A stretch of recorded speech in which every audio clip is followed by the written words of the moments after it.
Hello, everyone. Welcome to Wired Nerdy Podcast. This is our first pilot podcast that we will be doing in this series. So let's just explain what it is.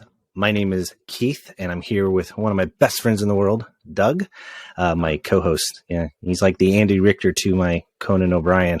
Think of it that way. Or the Robin to my Batman.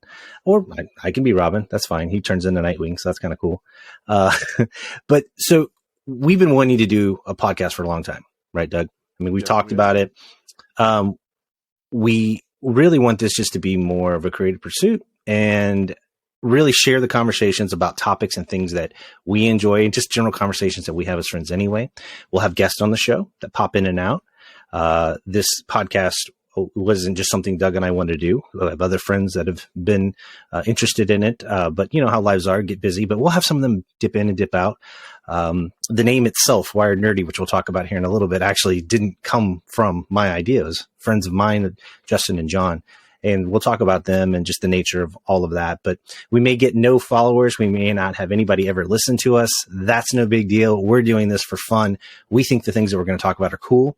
If you do happen to find us and you like us and you want to listen, you may discover some cool stuff that we try to find out throughout the week, and we'll just kind of each put our take on it. And because it's live, you know, I'm always going to have interruptions like that. So Doug, welcome, buddy. Yes, thank you for having me.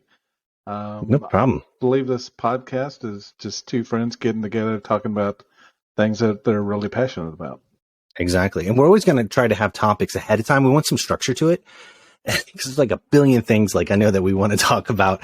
And we've got a running list. And the list, I don't know about you, but dude, I'm really excited about some of the things we're going to talk about. And they may be reoccurring issues because sometimes we can't get stuff resolved. And if we can find experts in some of these topics, we're going to try to like see if we can find people who know more about it than even you and I. And we'll bring them in and just expand the conversation because, you know, we're talking cool stuff too. You'll discover very quickly why it's called Wired Nerdy. Just everything from geek culture, video games, movies, you know, the whole nine yards. I mean, cool stuff in the news, all kinds of really cool things that we're going to talk about here. And so we'll always try to have a structure to it though. So I'm excited. I am too as well. And just as a reference note, we plan to always try to have this podcast in video. So if you prefer just to turn on YouTube in the background, we'll post it on YouTube, have its own dedicated channel, Wired Nerdy channel, where you can watch this. You can also post comments if you want, ask questions out on YouTube if you prefer watching. Now, we will do some post editing. That's kind of our goal to add this. So if, you know, out of nowhere, Doug brings up Star Trek, Star Wars, Marvel, DC, or, you know, you got to keep the government. On task. Yeah. Exactly. But if he does, what's cool about it is, I plan on throwing in extras, or if one of us bring up something that you may not be familiar with, try to put graphical images, in post so that you can share along with what we're talking about. And so get really, really cool because we've talked about like, if one of us sees something, even if it's a video or movie reference, try to get like a quick 5-second, you know, clip to post on there. Of course, if I keep it under so many seconds, we don't worry about copyright violation. So that's always good. So we will try to edit that into the podcast video just to add a little flair to it. Now, if you're on the go, you don't do podcasts through YouTube and video, that's fine. We plan on posting it through Podbean. I'm going to try to get it out on through Apple Podcast, Google Play Store, all the normal places that you get all your podcasts from, so you can listen to it just by audio only. And we'll try to be sensitive to you if you're listening to audio only by explaining to you what you're seeing or what you may not be seeing, depending on whatever we do on our formatting here. Yeah, I agree with that. I mean, sometimes I'm more of a visual learner, so it's good to see our emotions and our passion about these things, and then bring up some examples and pictures and video and stuff. Yeah, it was really cool. We're like all day long, we're always sending things to each other back and forth through text. Yeah. Like, dude, did you see the Chinese balloon thing? Did you see the announcement from the DC movie things? You're like, we're always sharing stuff back and forth anyway. We kind of need to share that with you visually too. So as we capture those things, we'll try to like incorporate it into the podcast as well. So the first thing, one of the first things that we're going to talk about is, you know, my background is I'm in the technology field, and you know, I love all things technology related, and always have like projects that I'm piddling with, whether it's doing smart stuff with my house, those things. Doug, I know you're in law enforcement, but you're just as much of a geek as I am, and Absolutely. you have a hefty collection of really cool arcades, like little mini arcades Yeah. and ROM collections and things like that. And so I thought we would start with one of like the more recent projects that at least I know one of us has been working on, and that is the Steam Deck. Now, it came out about a year ago, and it was hard to get. And Yes. Doug, you mentioned it to me before. Did you think about getting one? You were eyeing it at one point because you were asking questions, right? Yeah, I know we had long conversations about it, and I think the aspect or the possibility of doing retro gaming on it was really good. And then I'm really into Steam and all of their stuff, so being able to take my Steam library with me was also a really good idea too. Well, you were getting ready to upgrade a laptop at the time. Were you considering having the Steam Deck be your travel device for gaming, or were you on the fence about whether or not you wanted to upgrade your laptop? So I thought about that as well, but then also laptops having a full keyboard and all of that, but that is a lot to carry around. So the Steam Deck would be really good for just my gaming. I think they may open it up later to processing and other business-like applications.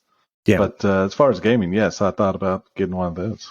Well, and for me, the verdict was out on what could it handle. I mean, it's so small. Obviously, there's the Switch, but Nintendo notoriously underpowers their things, but they don't need to because they have such great game design, you know? Yes. But, you know, when I saw that, granted, it's not full ultra definition, but it's running things like Elden Ring. That's pretty impressive. That's pretty impressive, yeah. Something that small that can do that. However, you know, I'm a PlayStation 5 kind of guy. I love all things. I mean, we'll have conversations at some point in the podcast about PC gaming versus console gaming. Right. You know, all that. We'll get into that. I've been a console gamer for a long time, so. And so have I. But to me, it's like I'm pretty eclectic. You know, I like you. I'm a Steam guy. I have like tons of Steam games, like way more than I ever have time to play. Which that'll be another topic that we'll get into as our backlog of our Steam games that we're not able to play. But I love console gaming too. And right now, I was fortunate enough to get a PlayStation 5 and I didn't like really into it. So the Steam Deck came along and I was kind of like, it's another system. I got my PC, I got my console, got my PC. I didn't know until what you just said a moment ago had like never dawned on me until I think I ran across a YouTube video and I would mention it to you about we had to talk about it. Yeah. The retro gaming, you know, and now I have a brother who builds arcades and he's really into, ROMs and emulation. Like he's into it like way deeper than Doug and I are. Yeah. And he knows his stuff about it too. But I recognized on that video that the system is pretty powerful, but not only, I mean, you look at the Raspberry Pi and I think you own a few Raspberry Pis, don't you? How many do you own? And I believe your brother helped me build a couple of them. He also built me a bar top cabinet. Oh, that's right. Yeah. A bar top size. How many players arcade is that? cabinet. 2 players? 2 players. Yeah. Okay. That's cool. So, on the Pi, have you noticed? You've messed with the Pi. I messed with it quite a bit, but I can't say I push it. What is the highest console that you think it handles well? I mean, it does okay on Dreamcast, right? Yeah. So what would you say is the highest you've pushed it? Where it's playable. Where it's playable. I would say, and one of my favorite games is Soul Calibur on Dreamcast. So. Okay. Does it run well? It starts to glitch a little bit with all the special moves, but. Otherwise, it runs pretty good. I'd say that's the highest one. So you've not tried memory-wise. They can't quite do PlayStation 3. I mean, I know it can do some PS2 pretty well because that was around close to the same generation as the Dreamcast. Although it beat the pants off Dreamcast in way of the library. Yeah. That's a whole marketing thing with Sega and Sony. I'm sure. Yeah, it was. But the Dreamcast, I had one. It was an incredible device. I had one. It was great. But that's one of the things about, I love the Raspberry Pi. Even the 4, it started with the 3, and I too, had those, but it does amazing on 16-bit, 32-bit, cartridge-based. You're right. You get into that CD, you get into that Dreamcasty thing. It does okay, but you notice like it can't run things consistently well when you start getting into that generation. On the Raspberry Pis, right? There's definitely a fine line. And I think as we see newer generations of Raspberry Pis and now the Steam Deck, we're going to have better emulation of newer consoles and newer games. Well, and that's just that was the thing that caught my attention was I am on my PC all the time, all day long. And I think that's part of the problem why I don't feel like getting to my Steam backlog catalog that I have. Because if you sit at my desk all day, it's like, I don't want to sit here and play a game also, right? So that's why I kind of lean towards the console. I'm on the couch, I'm in my zone. So for the longest time, I had it in my head. Do you remember Steam had the Steam Link box? It was like size of a card deck. And it was only $50, and it essentially streamed Wi-Fi or wired from your gaming PC, your entire Steam library to it. Did you ever mess with that at all, or do you remember that? I messed with it a little bit. I think that's kind of what Stadia was trying to be, and some of these newer applications. Yeah, but that was from Google's cloud to you, where this was actually in-home streaming from your game PC to this little box in your living room. And it worked relatively well. But it still was a little underpowered, like, especially when you have a lot of people on Wi-Fi, we're all streaming things, doing gaming here with the family. And it just, every now and then you get like fracturing of the display and things like that. So I thought about, well, maybe I should build a mini PC. Maybe I should get a laptop like you, put it in the living room. But then I was like, well, I could do the Steam Deck. But then it dawned on me that not only could that Steam Deck, it's a full-blown PC. It comes native with what they call Photon Linux, which is Steam OS. It's their own version of it. Or you can put Windows on it if you wanted to, because it's running AMD processors. It's a full-blown computer is what's really cool about it. So that's kind of neat. But then I found out all those emulators that we were talking about, it can play it. So I was like, that sounds cool. So I decided to get one. Wasn't crazy about the storage rates. They had the 64, the 256, and the 512. And I also ran across the video. I went down that rabbit hole. It was a mistake. They make them easily upgradable. So you can upgrade the internals on it. So I put a 1 terabyte M.2 into the device. And now they only sell them up to 512. So it's already kind of modded beyond, but they let you do it. That's what's really cool. And they make SteamOS available from their site, and you can just download it. It's really easy to do. So got that upgraded. You can also put a SD card in it. So I did a 1 terabyte SD card in it. Then I took all of those ROMs that I had from my Raspberry Pi, and I transferred them over to the SD card. So I run the more high-end stuff, the more Steam games on the internal storage because it's a little faster. And then I run all the emulated stuff on the little SD card that you pop into it. Oh my God, dude. I cannot wait to show you. Dreamcast, let's just start with that. Dreamcast is handled pretty well by the Raspberry Pi, like you said. But the frames per second, because you can turn on this option to see what your frame rate is. It can lock at 60 or it can go even higher. And the games are so smooth. I think I fired up like NBA, God, what was that? Like 2K2. I don't know. It's like really early on, whatever. It was so smooth. And what's really neat is those emulators can do upscaling so that they don't look as jaggy. They look a lot smoother, the anti-aliasing. Man, it crushed it. And then my brother had given me a ROM. I didn't have any. I own a Switch, but he had a backup of one of his Switch ROMs. It runs Switch games. Oh, now that'll be good. I mean, the Switch is still putting out some top grade material. So great stuff. And I mean, just as an alternative. But that tells you how good the hardware is. I mean, it can run Switch stuff. PS3 crushes it. He gave me some Xbox 360 titles. Dude, crushes it runs them. flawlessly. Yeah. 60 frames per second. So flawless. It's already better than the Raspberry Pi. It is. It surpassed it. And that's what got my interest in it was when I started watching these YouTube videos. And one, I figured I could mod it so there's plenty of storage. And two, being able to, because think about it, it's one thing to have a couple hundred Steam games, but you got to selectively have them downloaded on the device, right? If you're traveling. But my thought was, if I'm traveling, dude, I can have tens of thousands of retro games. I mean, I can have the entire Super Nintendo backlog with me when I go somewhere, So that's what appealed to me. So that's been kind of my geek out project lately. Yeah. And the laptop, I think that was one of the big motivations for me is to not be stuck at a couch or stuck somewhere with a console.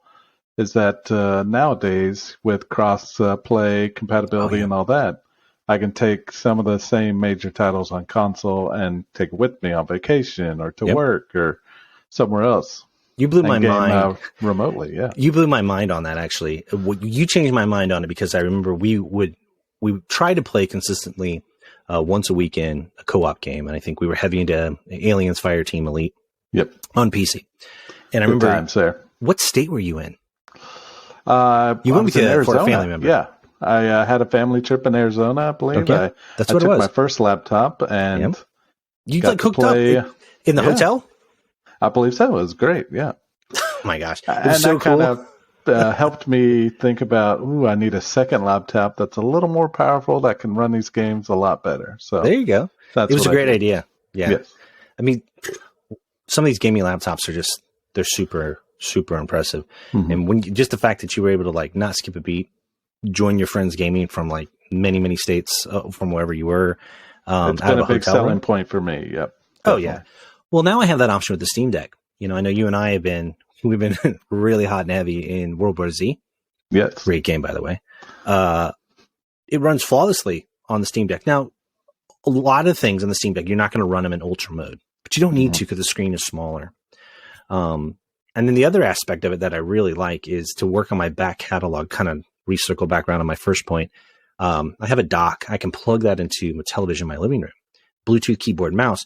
If I want to play Civilization, for example, something very keyboard mouse heavy, I can do it in my living room, not having to sit at my computer. That's the other appeal to it. So it's been fun. Yeah. I really like kind of going back in history a little bit, like the NES Classic, PlayStation Classic. All these are great consoles, but when the modders get to them and when they open them up to all the other games, that's when it really becomes good. This is the same thing with the Steam Deck as well. Yep. It's a great system, but now the modders have gotten to it again just made it even better. Yep. And you bring up an awesome point. I think that's what turned my head to. I wasn't that interested in it. I was like, well, it's just another computer, right? It's portable, but I could just get a laptop. However, you are 100% right. The thing that's turned the Steam Deck around is the modding community. What allows these emulators to play is that mod community. The one I'm using is EmuDeck. That's a big one. Another cool thing people complained about, they're like, well, what about I want to play Fortnite or Epic Store games or Good Old Games, which has old DOS games, right? Well, the mod community created a launcher called Heroic. It's free. You just go into the Linux desktop mode, download Heroic. All it is a front end, and it goes out and it actually grabs the Good Old Games or the Epic Game Store or even Blizzard. If you wanted to play World of Warcraft, Diablo with BlizzardNet, it grabs all those clients that, even if you want to play Sims, which is on Origin or EA, it'll grab all that and it basically acts as an intermediary. And then it can add those games to be launched out of Steam, but on the device. So you can play non-Steam games. We're not talking retro. I'm talking like Sims 4, Diablo 3, upcoming Diablo 4 is about to come out. World of Warcraft. A lot of people are playing World of Warcraft on the road, like out of airports now. I mean, it's awesome. Yeah. So it's because of the mod community of what you said. That's awesome.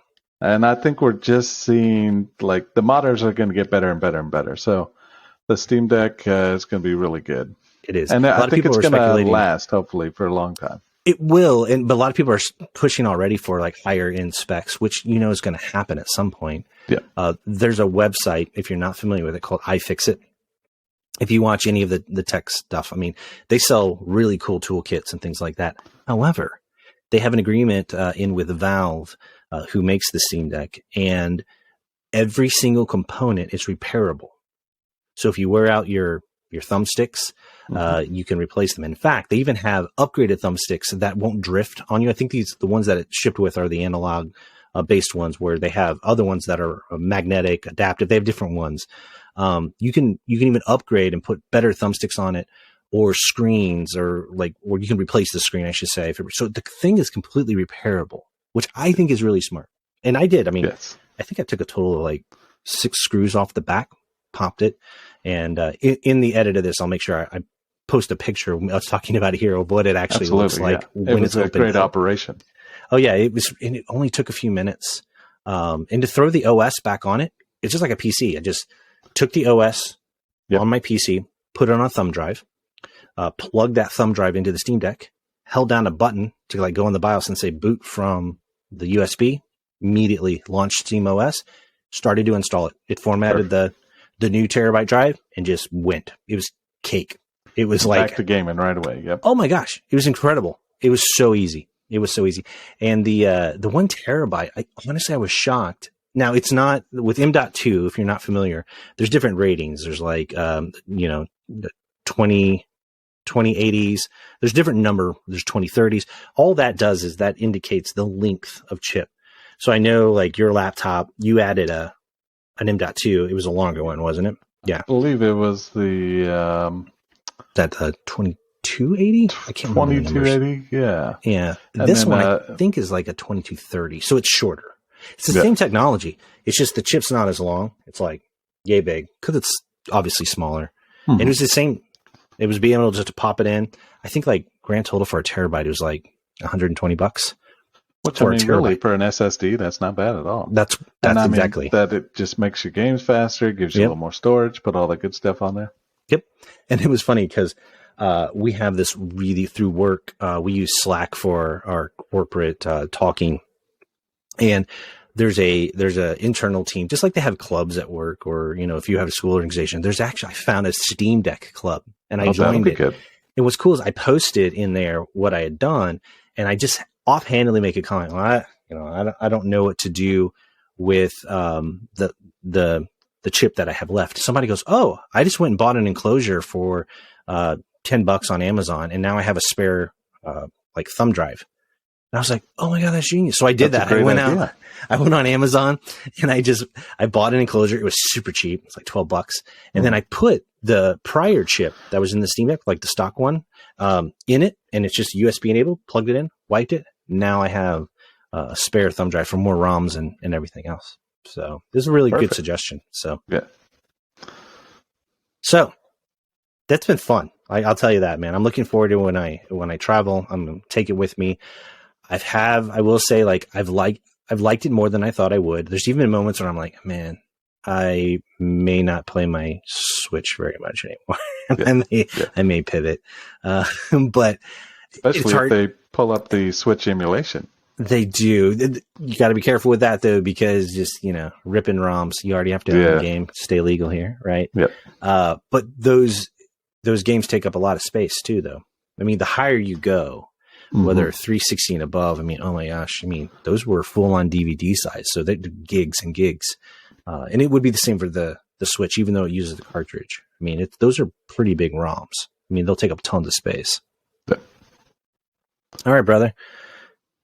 Let's talk about the name of this podcast. So I didn't come up with a name. I loved it. It was, I think my friend John and Justin had come up with it. We do have a really cool logo. You'll see it at the intro of this. You'll have the logo on us talking here, just so that we're branded. Because it's a cool name, Wired Nerdy. And we searched, we didn't find anything on it. And my boy Justin was the one that kind of helped figure out like the namespace, whether there are any domains out there. And you never know, right? But it brought up the good point of this eternal thing. I mean, my whole life, I've always been kind of geeky, nerdy. I've always been into liking games and things like that. But what's the difference between geek and nerd? Like, what does it mean to you, man? Like, what's your thoughts on what's a nerd? What is it to you? What do you think? So a nerd to me, you always think about smart at computers, smart at technology, electronics, but then reading the Merriam-Webster's definition, it kind of opens it up to everyone's a nerd, no matter what. I mean, that's sports and books. It used to not be that way. Everything. No, it did not. So they've changed it. Like social media and stuff has opened up more nerds to come out. And then the definition, I believe, has changed over the years. It has. It used to be, from what I remember, we used to have these conversations when with my friends growing up. It used to be we would typically define ourselves as more geeky than nerdy, because nerdy used to mean that you were antisocial or you were unable to string a sentence together or carry on a social conversation or socially awkward. As you know, I can I can talk with the best of them. I've never been socially awkward. So nerdy just didn't fit right. Or nerdy was oftentimes associated with like, you had an extremely high IQ. Now I tried really hard in school, but there's no way was I a genius by any means. I just didn't feel like it fit, you know? Geeky seemed more in tune with what I thought. But I don't know. When I look at the examples here, because I did a straight up Google search. I didn't go to Merriam-Webster. You went all fancy on me, but yeah. the Tried to nerd, pick something official there. Yeah, you did. You slam dunked it. I'm just going with the generic Google one. It says for nerd, it says, and listen to how common, like how similar these two are. A person who is extremely enthusiastic and knowledgeable about a particular subject, especially one of specialist or niche interest. Nah, that's not what it was traditionally. no, Geek. not, yeah. Listen to geek. This sounds very similar. A person who is knowledgeable and obsessively interested in a particular subject, especially one that's technical or specializes in a niche. It's like they're the same. They've kind of merged together where they used to be separate. They have. How much of this do you think is because geek culture, nerd culture, or what used to be considered nerdy has gone mainstream? I collected comic books as a kid, and I didn't know a lot of people who did. What are your thoughts on that? Like, look how many comic book movies there are now. Absolutely. I think I call it maybe the Marvel generation has brought all these geeks and nerds together, and people that necessarily weren't a geek or a nerd, now they are. They're like, into oh, this is cool. This is do you think the Disney, cool thing to do. But do you think Disney owning Marvel makes it more mainstream too? Because it's not like, oh, that's comic book movies and comics are for nerds. But now that Disney owns it, do you think that has any weight on that at all? I believe it does. I mean, Disney as a family company and lots of good titles, and all of their past history and shows have definitely helped excel that nerd and geek lifestyle. Yeah, it seems to be more mainstream. I think geek and nerd and all that, I think it's more mainstream now. It used to not be, it was something used to get made fun of. Like, God, if my younger self knew how many comic book movies there would be out, it would just be like mind blown. Well, not to show my age, but like the Revenge of the Nerds and stuff like that. Revenge of the Nerds? I'm going way back here. So. You're going way back. I think we were like, oh my God. So I think that was little the kids. stereotypical nerd, not the actual nerd. So yeah, no, I see your point, because if you look in the movies, you do bring up a great point too, because if you look at movies from certain decades and how they portrayed nerds versus now, and they definitely changed over the years. Absolutely. Oh yeah. Well, shoot, the actual descriptions or the definitions are kind of they marry each other. Mm-hmm. So, in the end of all of this, I think the name of the podcast is fitting, even though I'm a traditionalist, and then I'll say, I still thought that nerd meant high IQ, antisocial, can't talk. Cause that was one concern I had with the Wired Nerdy. I'm like, yeah, but nerdy always has this connotation that you can't talk and it's a podcast, and all you do on a podcast is talk. However, I think under the new revised of what you found and what we're seeing on Google, I think the name stands. It's an awesome name. I like it too. And my time in law enforcement, nerdy is like a catchphrase, just like tactical is a catchphrase. Oh yeah. That's a whole nother show, but they put tactical on everything to get the mass audience to come in. That's a good point. That's a good point. So you think it's to draw in people, because do you think it's almost become popular, or what's the word I'm looking for? Chic, or just, I don't know. It's like a label. It sounds like it's a label they slap on in order to look appealing. Mm-hmm. Yeah. It almost reminds me whenever they put like the word Z, Backstreet Boys. I don't know. Oh yeah. You got to be hip, right? You got to have something. You got to be. Like, I think it's cool to be nerdy now. Kesha with the $sign, right? Oh, there you go. That's right. So I think you're right. I think it's one of those things that it's not bad to be a nerd very much anymore, because I think those things are mainstream. Yes. And that's the other thing. Our generation is one of the first, like, at least when I'm going to say this, above 20s, you guys, our generation is one of the ones where we're still playing video games. It used to be like comic books or certain things. Like comic books were considered, only geeks read that, that kind of a thing. it was the same way when it came to video games. Like, little kids play that. Mm. But because we grew up with them, I don't think it is nearly as cliched anymore. If you look at the demographics of who buys video games, those with disposable income, video game culture is still, it's aging. It's very, yeah. Yeah. And I always joke around my wife about, I'll be in a nursing home playing Skyrim. Absolutely. Of course, they'll have re-released it. Probably, well, again. right. The anniversary of the super anniversary. remastered edition. Yeah. That's been your jam lately. Let's round this whole thing out about what have you been playing lately? What's been your obsession game wise lately? What have you been into? I Definitely. I want to rat you out though. Oh, you had never fine. played Skyrim. I know, but you helped me with that. You said, "Hey, here's this game called Skyrim." I'm like, I asked if you played it, and you were like, "No." I didn't even know what it was. I mean, I hate to say that. I'll get a lot of hate mail. But yeah, oh man, you're lucky. This is early on in the podcast. Absolutely, yeah. People are gonna be like, "What? You call yourself a gamer? I know. A geek, a nerd?" So, you still grinding on that, or you been playing something else? I am, and I mean, everybody knows that courier finds you everywhere. That courier just keeps giving me letters and letters, but. Because you're taking people off in the world. That's why. It is, yeah. So those types of games, I really, really enjoyed Fallout. And then to go back even further, Parasite Eve, I believe on PlayStation 1. PlayStation 1. That was the first one. Yeah. Was that let me ask you, was that in the same down? Was that in the same universe as Silent Hill, or were they different? I think they were different. Silent Hill was that kind of altered dimension. I think the underworld or hell is the common term for it. But Silent Hill, super scary. I couldn't play that alone, or at least I had to have the lights on. Still scares me. I played Parasite Eve a little. It's interesting you bring that up. Not as many people bring up Parasite Eve as they do Silent Hill. So they're not. You're right. Game. They're different, but people apparently have a lot of debates on which one is better. And it's funny, there's a really good article here, it looks like, on why Parasite Eve was overlooked compared to other late 90s games like Silent Hill. Silent Hill is called out to be one of the greatest survival horror games, although Parasite Eve is often overlooked. It's funny you bring that one up. I've not heard that game in a while.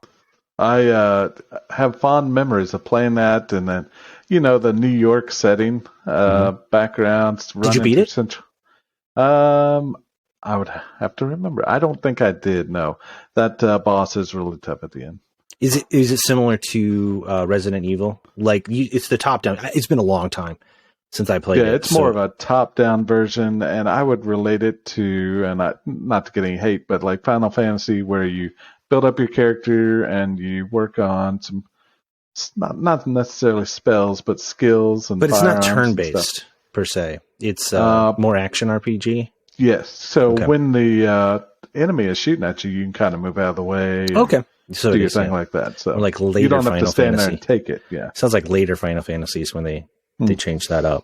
So wow, it's funny you bring. I haven't talked about Parasite Eve in a long time. Yeah, I'm looking that up. 98. So it's been quite a while. It's been. I'm glad I can remember that. Yeah, you did a good job. Again, it's just it's not one of the more common ones, and I know it was received well overall, but it's funny people always bring up the other heavy hitters. Obviously, OG Resident Evil, man, that's a great game too. Yeah, great game. But and they remastered that a lot, and it's been good. I have not played a lot of the remasters. Speaking of remastered, and now I'm going to get hate. Okay, okay. Dead Space. I've never played it. Have you played it? Yes, I have actually. I've never played that one. So did that come out on the 360? Is that right? I believe so. I can't remember. I think the original, or was it the original Xbox? Oh, you think? I don't think so. Oh, now I have to do some research. So 2011. It'll say what console: Xbox 360 and PlayStation 3. Yeah. Okay. Yeah. Yeah. Quick Google search. 2000. It says here the original one. It came out October 14, 2008. Yeah. Oh, okay. I must be looking at PC port. So that's probably what it is, because it's been ported a few times. They just redid it though. I think there's a remastered version that came out last week, a couple weeks ago. And they say it's supposed to be really good. And I was reading some articles out on Polygon about it, and maybe it's time for me to watch it. I hear it's scary though. I mean, and I'm not a big jump scare kind of person, you know. I like to play a lot of Outlast. Too good with scary games. So one of the scariest games, along with Silent Hill, was Fear. Did you ever play that? Yes, that was creepy. Man. It's still creepy if you ever go back and play it. Yeah, that one that's scary. You know, the one guy.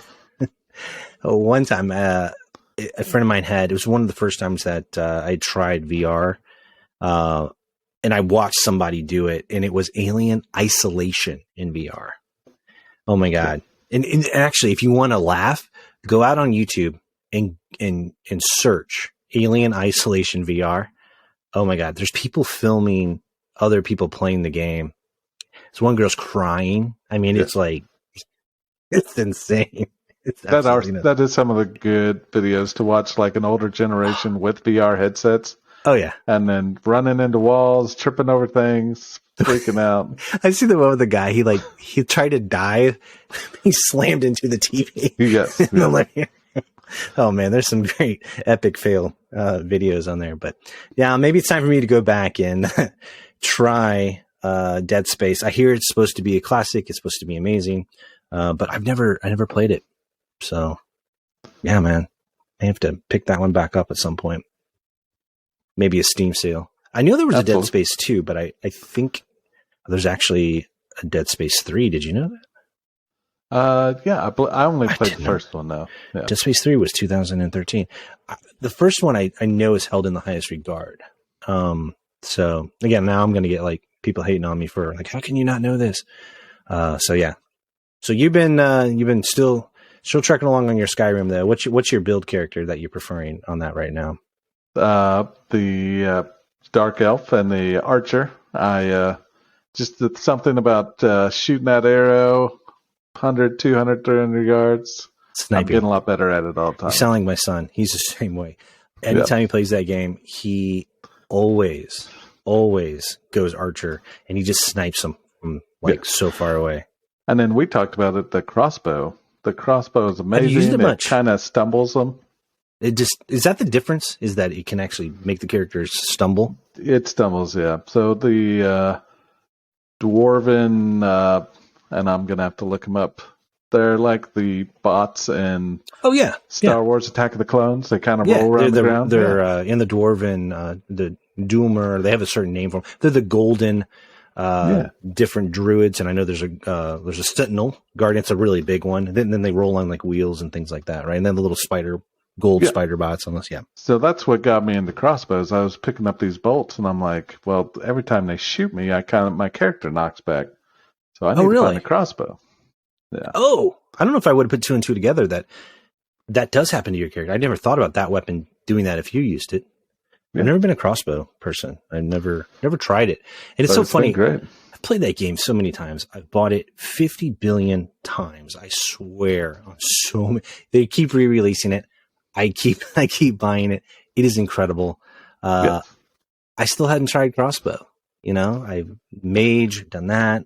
Love my magic builds. But you know, two-handed wielding, absolutely, two-handed swords. I've done all those. Not done a lot of crossbowing. And I'm guilty as well as I know tons of other people of carrying too much stuff. Unless you cheat. Spend half my time in inventory. Yeah. And I'm guilty of that with the first Fallout Tactics, Brotherhood, and then Fallout 4. Amazing game. I had all the expansions for it. Yeah. And that's a great carrying game. Too much stuff. Did you know they're making a TV show out of Fallout? I've seen we'll some scenes from it of the rocket gas station. Yep. I'm excited. We'll definitely talk about that. I need to add that to our list right now. Absolutely. I finally got caught up on Last of Us. We're going to make that a topic of our upcoming show. Yep. I just watched episode 3. Yeah. Oh my God. Loved it. My wife loved episode 3. It was great. I thought it was different than the game. Storyline wise, but I thought they did a great job. I'll get into that. I have honestly a lot of complaints about. Okay. I know. Trust me. My wife keeps saying, just remember, it's different in the games, and it's good. Yeah. It's good. It's just it's not the same as the game, and some of the choices. No, it's not.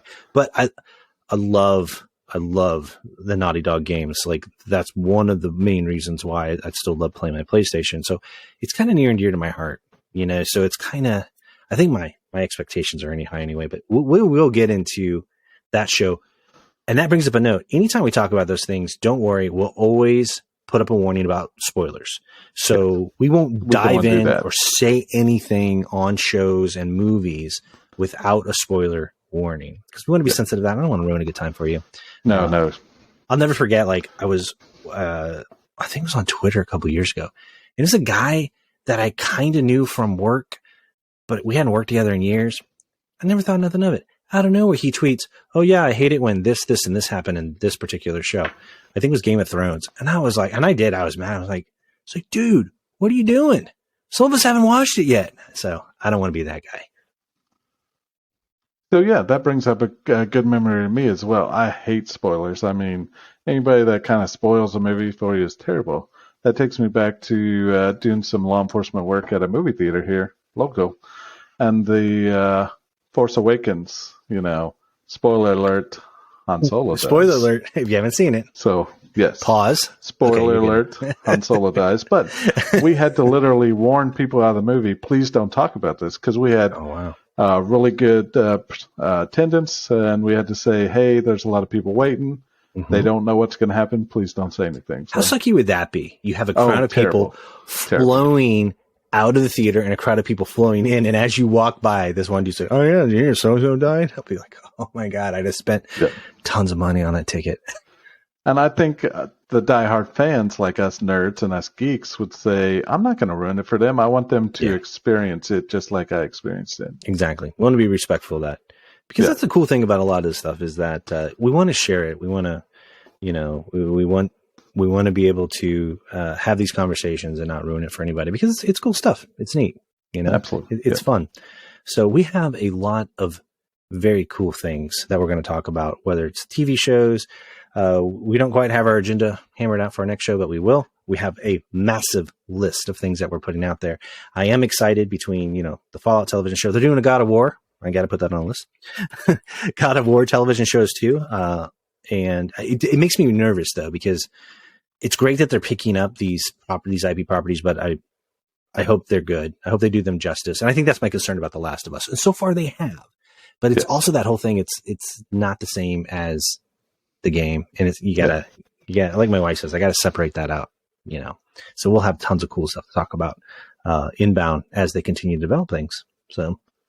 Yeah, I'm excited for this podcast as well. I mean, there's things I know about, but there's a lot of things I'd like to learn about and experience. And us being great friends for quite a while, I've got to experience a lot of new things and showed you some things along the way. So it's going to be exciting. Yeah, it's going to be great. And then we bring in some of our guests. You know, I was having lunch with a friend of mine named Alex, and recently, I was telling him about the podcast, and I asked, he was telling me about Star Citizen. I don't know if you know about that game, Doug.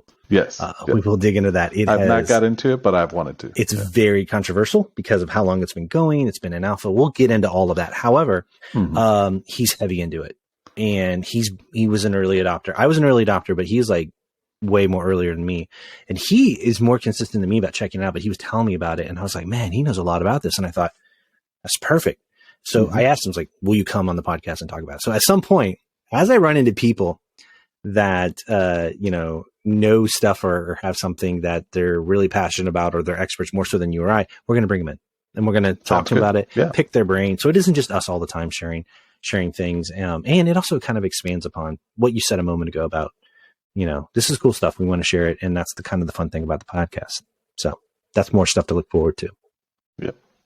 So brother, I think this does it for our first one. How do you feel? You good? It feels good. I mean, being the first podcast, you know, you're kind of nervous, but then you talk about a subject that you like and you just keep talking and talking. It's just like a normal conversation. That's what's fun about it. And then sharing it with the world. And again, even if it's only you and I that see it, who cares? This is a blast, man. We're having a good time, and it's a good creative outlet. I'm a creative person. You know, I love fiction writing, and I love movies and film just naturally outside of the geeky stuff. You know, sometimes I need to do something that's creative. And this is one of those projects, I think, that is going to help me get that creative itch, that creative outlet going, or satisfied, I should say. So I'm excited about it.